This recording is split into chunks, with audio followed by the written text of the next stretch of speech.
স্বামীর দোষের কথা কাউকে বলবেন না।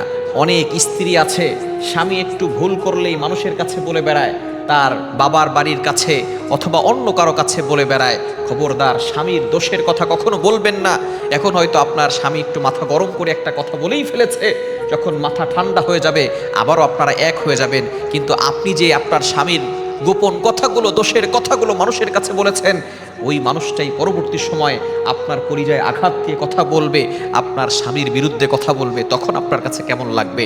এজন্য অবশ্যই চার দেয়ালের ভিতরেই ঝগড়া হবে, মারামারি হবে, কাটাকাটি হবে, তারপরেও এই চার দেয়ালের বাইরে যেন না যায়। স্বামী স্ত্রীর ভিতরে একটু তর্ক হবে, ঝগড়া হবে, আবারও এটা অ্যাডজাস্ট হয়ে যাবে, ভালোবাসায় রূপান্তরিত হবে, কিন্তু মানুষের কাছে কখনো বলবেন না। অনেক স্বামীও এমন আছে, স্ত্রীর কথাগুলো মানুষের কাছে বলবে। খবরদার, এটা কখনো করবেন না। স্বামী স্ত্রীর কথা গোপন রাখবেন, স্ত্রী স্বামীর কথা গোপন রাখবেন, তাহলেই আল্লাহ তাআলা সংসারে সুখ শান্তির ব্যবস্থা করে দিবেন।